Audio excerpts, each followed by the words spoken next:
तुम्ही नेत्याला मान देता, नेता मोठा होणार आहे, तुमचं लेकरू संपलं म्हणून समजायचं. तुम्ही पक्ष वाढविता तर जात वाढणार नाही, तुमचं पोरग पोरगी वाढणार. म्हणून आपला मराठा समाज बदलला ना, याच्यात आपल्यात लय मोठा आनंद आहे. मराठा समाज इतका बदलला की मराठा समाज पक्षाला विचारत नाही, त्या दिवशीच काम करतो, करायचं असलं तरी पक्षाचं तेवढे दिवसापूर्वी. दुसऱ्या दिवशी स्वतःच्या समाजाच्या लेकराच्या बाजूने सगळे टाकते. 4-2 मंत्री बोलते ती भाग वेगळा आहे, कारण त्यांना काहीतरी मिळवायचं आहे म्हणून ते बोलते. मी हे का सांगतोय तुम्हाला, आपल्याला समाजाच्या बाजूने हुशार होणं गरजेचं. समाज हे आपल्यासाठी देव असला आहे. मी बघा, तुम्ही उगाच येत नाही, सगळ्याला आवाज येतोय ना, तुम्ही उगाच येत नाही तिकडं. मी तुमचा विश्वास कमी आहे, प्रामाणिक राहू. तुम्ही उगाच नाही येत, कोण कोणासाठी नाही येत भाऊ. इथं आपल्याला एक तर रुपया नाही आपल्याकडे, एक ती पंचायत पैसे ओले बदगे आपल्याला येत नाही. आपण त्याच्यातून वाट काढून ह्या संकटाला सामोरं जातोय का. आपली पिढी गेली रे, जाऊ द्या, पुढच्या पिढी तरी सुखी समाधानी करू आपण. आणि तेवढा प्रामाणिक इमानदार मी तुमच्याशी वागलो म्हणून अंतराळीत उभा राहायला जागा नाही. मी वारंवार हे विषय का घेतोय, आज बैठक नव्हती म्हणून घेतो, नसतात दरवेळेस इतके लोक येतीलच अंतराळी. पण याच वेळेस का ती बैठकच नव्हती, आपली पत्रकार परिषद होती, तरी जर एवढे बांधव यायला लागले म्हणल्यावर अरे यांच्या चरणी झुकावंच लागणार आहे. आणि हे प्रामाणिकपणाचं मला फळ मिळालंय. माझं फक्त एवढंच म्हणणं मांडायचं तुमच्या पुढं, वारंवार लढावं लागतं हे कोणी विसरू नका. तुम्ही जर शेती घेतली, आपले भाऊ सगळे बाहेर उन्हात तळत येत तरी उभा राहिले, उन्हात मला घेऊन येतो. या वेदनेची मी काळजी घेतो बरं का. तुम्ही उन्हात तळता,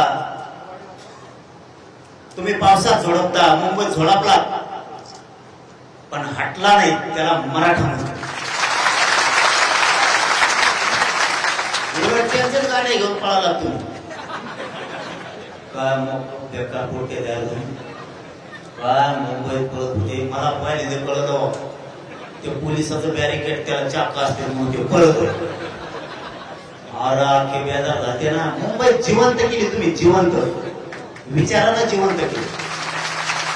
आता मुंबईचे लोक काय म्हणतात माहितीये का, परत येणार आहेत का आपण लोक राय भुगा मारतील तेव्हा या हो पुन्हा. अरे तू इतकंच हे आम्हाला इतक्याला म्हणावं लागतंय ना. म्हणजे लोकांना लोक कदरत असले तर त्यांना आस लागली, आस. तुम्ही मराठ्यांनी मुंबई जिवंत केली विचारानं पुन्हा, नसतात त्यांचं 2-3च काम होते, ड्युटी आणि घर. झोपलाच लगेच, उठ लागे निघाला ड्युटीला. हे आपण नवीन एक वातावरण तयार केलं, आपण एक नवीन शांततेची दिशा दिली. आता पण शांततेतच होणार आहे, पण आंदोलन भाऊ असं होणार आहे आता, असं करायचं.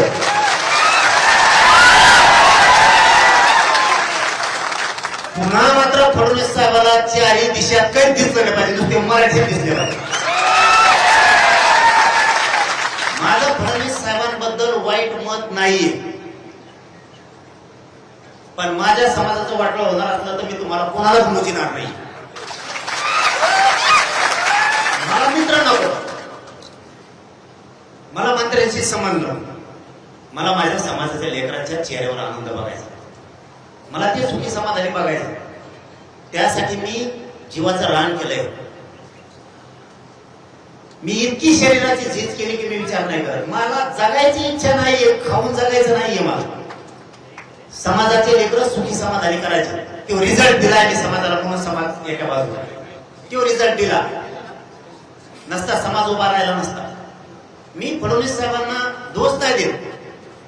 माझं म्हणणं आहे की तुम्ही हैदराबादचा जे आर काढला, प्रमाणपत्र फडणवीस साहेब तुम्ही रोखले का? प्रमाणपत्र सणासण निघत होते, आताच बंद कस काय झाले?